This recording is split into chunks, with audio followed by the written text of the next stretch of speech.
अस्सलाम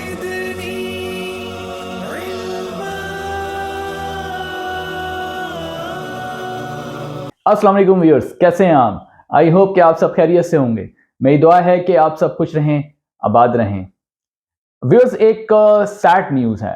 sad news ये है कि सोलर पैनल्स की जो प्राइसेस काफ़ी दिनों से, जो तकरीबन 1 माह से कम होती जा रही थी, उसका ग्राफ नीचे की तरफ आ रहा था और मैंने 4 से 5 वीडियोज़ जो हैं वो सोलर पैनल की प्राइस के ऊपर बनाई और मैं इसलिए बनाता गया था ताकि बर वक्त आप तक ये सारी इंफॉर्मेशन पहुंच सके कि सोलर पैनल जो है वो सस्ते हो गए हैं। और मैं अब इसके ऊपर जो है अब इसरार करता रहा कि आप जो है वो सोलर पैनल जो है वो जल्द से जल्द परचेज कर लें, क्योंकि आगे हवा का रुख जो है वो किधर जाता है कुछ मालूम नहीं है। अगर आप सोलर पैनल की जो प्राइसेस होती हैं वो डॉलर के रेट के ऊपर और पाकिस्तान के अंदर जो फ्यूल प्राइसेस हैं उनके ऊपर डिपेंडेंट होती हैं।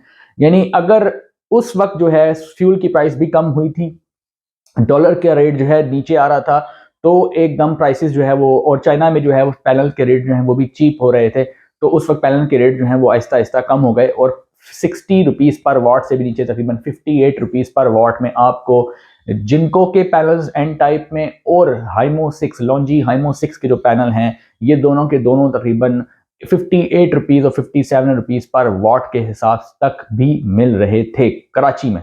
दूसरे शहरों में लोगों ने अपने रेट जो है तकरीबन 62 से 63 रुपीज़ पर वाट जो है वो रखा हुआ था। अब जूं जूं टाइम गुजर रहा है, अब जिस तरह आगे डॉलर का रेट जो है वो थोड़ा सा ऊपर गया है, यानी रेट जो है वो ऊपर की तरफ जाने लग गए हैं, रेट बढ़ने लग गए हैं। और रेट जो है वो, अब अगर मैं आपको बताऊं कि लॉन्जी हाइमो 6 का पैनल जो 60 रुपीज़ पर वाट से भी नीचे आ गया था, कराची की बात कर रहा हूँ, अब वहाँ पर भी इसकी प्राइस जो है वो तकरीबन 62 से 63 रुपये पर वाट जो है वो हो गई, तकरीबन 63 रुपीज़ पर वाट के करीब हो चुकी है। इसी तरीके से अगर आप जिनको की बात करें तो जिनको जो है वो भी तकरीबन 63 से 64 रुपीज़ पर वाट के करीब चला गया। यानी अगर जिनको आपको 63 का मिल रहा है एन टाइप, तो हाइमो आपको 62 रुपीज़ पर वाट का मिल जाएगा। हाइमो 6 की बात कर रहा हूँ 580 वाट के पैनल की। अगर आप उस वक्त, जिस तरह मैं आपको बताता रहा पिछली वीडियोस में कि वक्त अच्छा है, अच्छा मौका है, आप परचेजिंग कर लें, पैनल्स बेशक लेकर रख लें। अगर ज़्यादा बजट नहीं है, इन्वर्टर आप नहीं ले सकते, इन्वर्टर बाद में ले लीजिएगा, बाकी सामान बाद में ले लीजिएगा, इंस्टॉलेशन बाद में कर लीजिएगा। लेकिन मैंने आपको ये मशवरा दिया था कि आप सोलर पैनल जो हैं वो बिल्कुल परचेज़ कर लें, क्योंकि आगे का कुछ पता नहीं है कि ये कब प्राइसेस जो हैं वो आगे पीछे होती रहती हैं। एनीवेज, अभी जो करंट सिनेरियो है वो तो ये है कि प्राइसेस जो हैं कुछ जिनसे मैं राब्ते में हूँ उन लोगों से तो ये पता चल रहा है कि प्राइसेस जो हैं वो बढ़ गई हैं। कुछ लोग यहाँ तक भी कह रहे हैं कि ये सोलर पैनल की जो प्राइसेस हैं ये 70 रुपीज़ पर वाट तक भी जाएंगी। यानी इन दोनों पैनल्स, ये जो जिनको के पैनल्स हैं, यानी कि ए ग्रेड पैनल टियर 1 यानी विद डॉक्यूमेंट्स पैनल की बात कर रहा हूँ, अब इनके रेट जो हैं वो 70-72 रुपये पर वाट के करीब जाने की भी आवाज़ आ रही है। तो ऐसा है, हो सकता है कि आने वाले दिनों में ये आगे और महंगा हो जाए। तो पहले भी बहुत अच्छा सिनेरियो था, यानी ये बहुत अच्छा रेट था, 58 रुपये से लेकर 60 रुपये के दरमियान बहुत अच्छा रेट था। फिर 60 से 62 के दरमियान भी अच्छा रेट मौजूद है कहीं ना कहीं। लेकिन अब ये आहिस्ता आहिस्ता 62, 63 और बाद लोग कह रहे हैं कि अब ये 70 तक 72 तक जाएगा। अब क्या वजूहात हैं क्यों जाएगा, ये मामला जो हैं मार्केट के हैं, पाकिस्तानी मार्केट के हैं, पाकिस्तान के जो इम्पोर्टर्स हैं उनके हैं, कि ये क्या मामला है, इंटरनल मामला वो खुद ज़्यादा बेहतर जानते हैं। लेकिन कुछ भी है, हमें जो है, जो एंड यूज़र होता है, जो एक आम आदमी होता है जिसको सोलर पैनल जो है वो सस्ते चाहिए होते हैं, तो उसको तो ये चाहिए जैसे इसको सस्ता मिले वो उसी वक्त परचेज करके रख ले। आगे सस्ते होंगे, अगर आप मज़ीद सस्ते के लिए बैठे हुए हैं कि जी हम बाइकआउट करेंगे और आगे जो है वो 30 रुपये पर वाट पे आ जाएगा, 40 रुपये पर वाट पे आ जाएगा, हो सकता है आ जाए, मैं ये नहीं कह रहा हूँ कि ना आए, अल्लाह करे आ जाए, लेकिन आता या नहीं आता हम कुछ कह नहीं सकते। तो इसलिए जब आपको एक चीज़ अच्छी रीजनेबल प्राइस में मिल रही है तो आप उसको परचेज कर लें। पिछला गियर लगने के बजाय अगला गियर भी कभी कभार लग जाता है, इस बात को भी ध्यान में रखना चाहिए। ये तो होगी जी प्राइसेस के वाले से सारी बातें। अब बात करते हैं कुछ कमेंट्स की, जो आप लोगों ने कमेंट्स जो है किए हैं। मैं वन बाई वन जो है वो कमेंट्स जो है वो उसके जवाब दूंगा। कुछ कमेंट्स जो हैं वो मैंने लिख के रखे हुए हैं। वो ये है कि एक कमेंट जो है वो है कि जी जो यूपीएस है उसकी जो हम घर में वायरिंग करते हैं वो सिंगल वायर चलाते हैं आउटपुट से, तो क्या ये सिंगल वायर जो है वो ठीक है? तो देखें, मैंने वीडियोस में एक्सप्लेन कर चुका हूं कि यूपीएस की जो आउटपुट होती है उससे एक वायर नहीं चलानी, क्योंकि अगर आप एक वायर, आमतौर पर हमारे इलेक्ट्रिशियन हजरात क्या करते हैं कि यूपीएस की जो आउटपुट होती है उससे सिर्फ एक वायर निकालते हैं और एक वायर पूरे घर के अंदर, हर कमरे के बोर्ड के अंदर जिन जिन चीज़ों को फैन और लाइट्स को देनी होती है वहां पर टच कर देते हैं। और न्यूट्रल कहाँ से लेते हैं? न्यूट्रल वही वापडा का चल रहा होता है। तो यूपीएस बैटरी की 12 वोल्ट को जब 220 वोल्ट एसी बना रहा होता है, यानी इन्वर्टर का काम कर रहा होता है, तो जब वो वहां से वोल्टेज बनाता है और आगे सिर्फ उसका आप फेज ले रहे हैं, यानी वहां से आप करंट ले रहे हैं, लेकिन वापस जाने का रास्ता वापस उस इन्वर्टर के अंदर नहीं जा रहा, बल्कि वापस जाने का रास्ता जो है वापडा के न्यूट्रल की तरफ जा रहा है। तो आप देखेंगे जब आप करंट ड्रॉ कर रहे हैं, उसके अंदर से ले रहे हैं, लेकिन उसमें सर्कल कंप्लीट नहीं हो रहा है, यानी साइकिल जो है वो कंप्लीट नहीं हो रहा है, जिसे आप कहते हैं क्लोज पाथ जो है, सर्किट जिसे कहते हैं, वो कंप्लीट नहीं हो रहा। अगर आपका क्लोज पाथ जो है, यानी सर्किट जो है, वो आपने यूपीएस के आउटपुट से ही कंप्लीट करना है, यानी वहीं से ही आपने रेड वायर जो है वो लोड से कनेक्ट करनी है और लोड में से करंट गुजर के ब्लैक वायर से वापस उसी के अंदर आना चाहिए लॉजिकली, अगर आप चाहते हैं कि प्रॉपर सिस्टम काम करे। लेकिन हमने चूंकि एक जुगाड़ सिस्टम लगाया होता है, कभी कभार हम वायर का पैसे बचा रहे होते हैं, कभी कभार हम ऐसे टेक्नीशियन से काम करवा रहे होते हैं जिनको नॉलेज ही नहीं होती, तो फिर वो इसी तरह के काम होते हैं। जो शॉर्टकट और जुगाड़ी काम होते हैं ना, वो इस टाइप के होते हैं। और अगर आप किसी एक्सपर्ट बंदे से या किसी ऐसे समझबूझ वाले बंदे से जिसको इलेक्ट्रिकल की प्रॉपर नॉलेज होती है उससे काम करवाएंगे, तो वो इस तरह की जुगाड़ी काम कभी भी नहीं करेगा। होता ये है कि आपको एक सर्किट कंप्लीट करना पड़ता है, आपको डबल वायर डालनी चाहिए। अगर आप डबल वायर डालते हैं तो फिर आपको जिस अप्लायंस को, यानी जिस पंखे या लाइट को आपने यूपीएस पे करना होता है, उसका न्यूट्रल भी आपको सेपरेट डालना पड़ता है। वो जो एक तो पाइप के अंदर से न्यूट्रल डाला हुआ है, जो वापडा का न्यूट्रल, उसको भी सेपरेट रखना पड़ता है। ठीक है, फेज को तो आपने सेपरेट रख लिया, लेकिन न्यूट्रल को आपने सेपरेट नहीं रखा, तो सेपरेट न्यूट्रल भी अलग से डालनी पड़ती है अगर प्रॉपर सिस्टम से काम लेना है। और बाकी अगर बिजली के बिल में कमी लेके आनी है, क्योंकि बिजली के बिल क्यों ज़्यादा आ रहे हैं, इसकी सिर्फ ये वजह नहीं है कि पीछे से यूनिट्स महंगे हो रहे हैं या टैक्स लग रहे हैं, वो भी एक वजह है, ज़रूर है, लेकिन इसके साथ तो हमारे घर के अंदर भी बहुत सारे प्रॉब्लम्स हैं। कुछ ऐसे घर हैं जिनके अंदर बिजली के बिल ज़्यादा नहीं आ रहे, अभी भी कुछ ऐसे घर हैं जिनके नॉर्मल बिल आ रहे हैं, किसी के ऐसे जिनके बहुत ज़्यादा आ रहे हैं। ठीक है, टैक्स भी उसमें होता है, उसमें यूनिट का रेट भी बढ़ चुका है, सारी बातें करेक्ट है, मगर उसके साथ कुछ अपनी गलतियां भी हैं।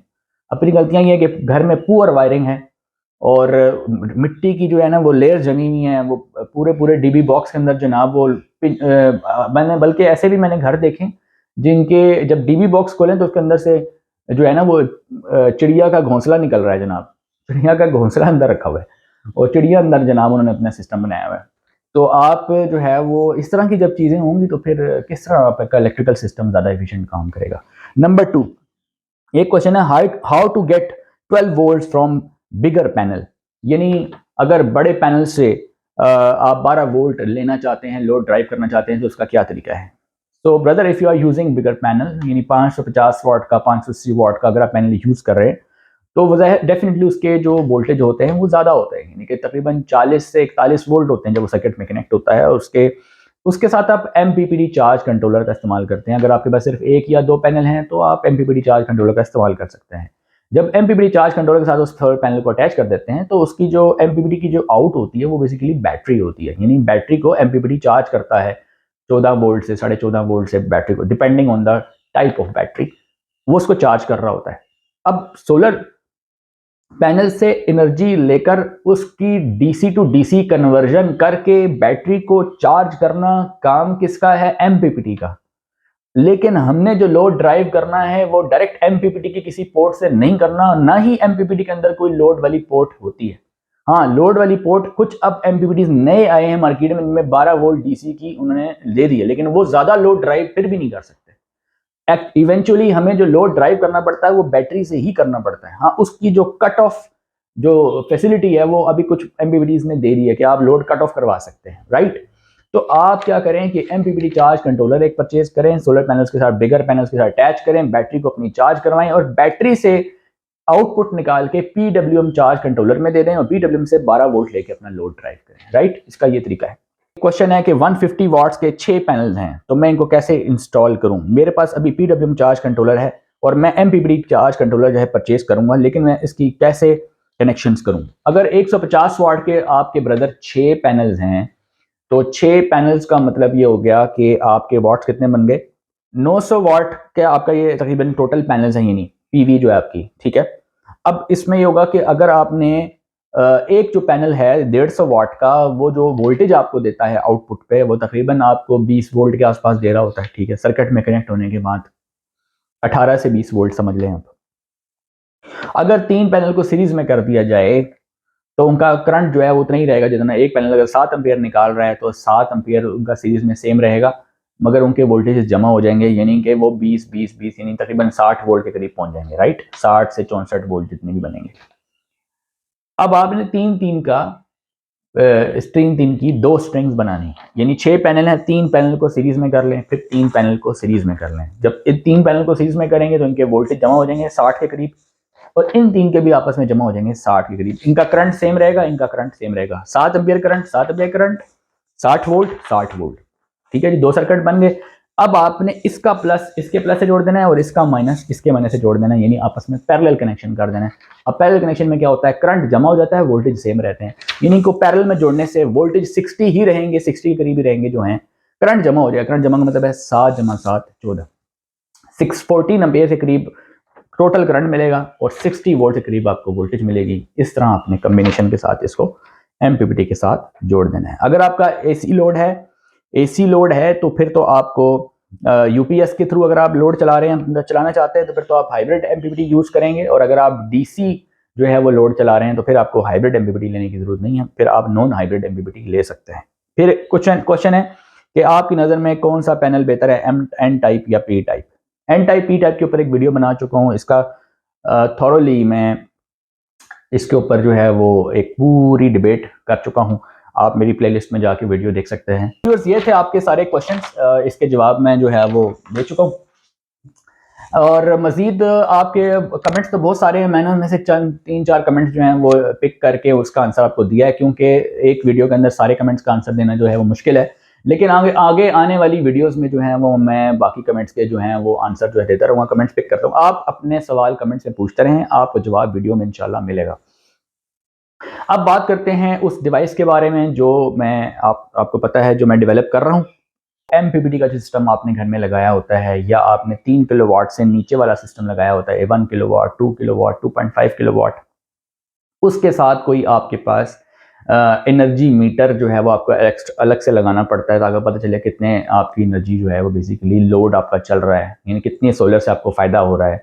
फिर ये कि पीडब्ल्यूएम चार्ज कंट्रोलर आपको लगाना पड़ता है कहीं ना कहीं, जिसमें आपको डीसी लोड मैनेजमेंट करनी पड़ती है, यानी डीसी लोड को कट ऑफ कराना पड़ता है किसी खास बैटरी की वोल्टेज के ऊपर, ताकि बैटरी को डीप डिस्चार्ज से बचाया जा सके।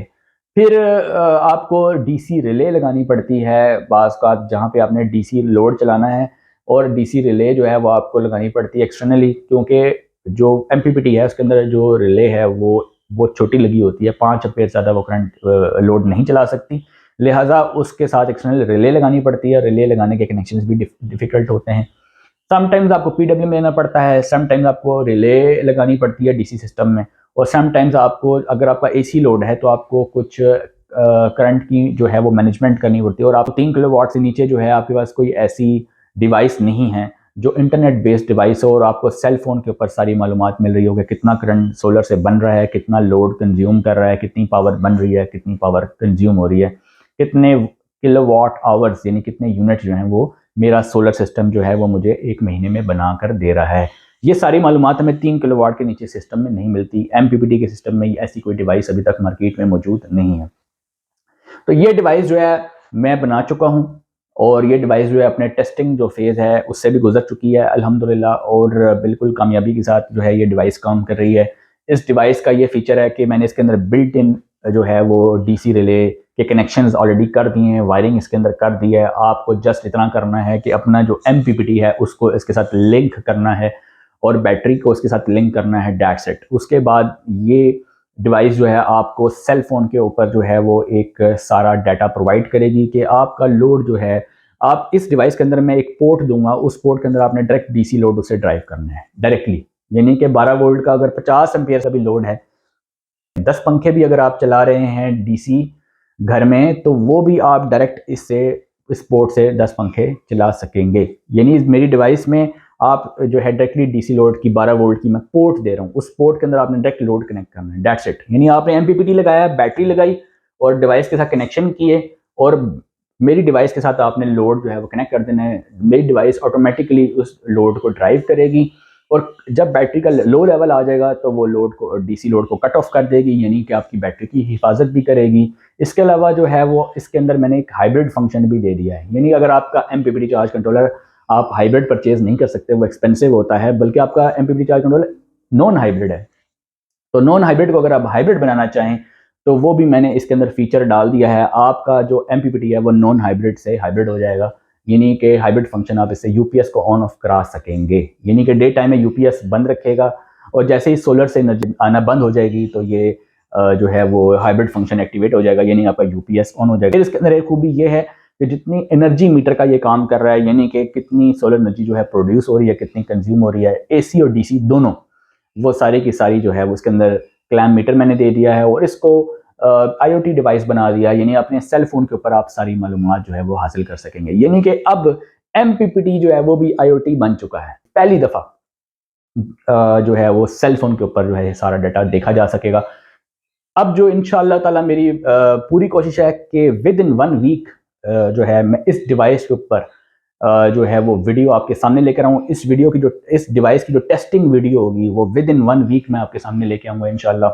और जैसे ही ये डिवाइस जो है विद टेस्टिंग आपके सामने शो होगी, आप इसके सारे फीचर्स जो हैं वो खुद ब खुद इंशाल्लाह देख लेंगे, समझ लेंगे। चैनल पे अगर आप नए हैं, चैनल को ज़रूर सब्सक्राइब करें, दूसरों के साथ वीडियो को ज़्यादा से ज़्यादा शेयर किया करें ताकि एक आम आदमी तक सोलर की सारी नॉलेज पहुंच सके। मिलते हैं नेक्स्ट वीडियो में, तब तक के लिए अल्लाह हाफ़िज़।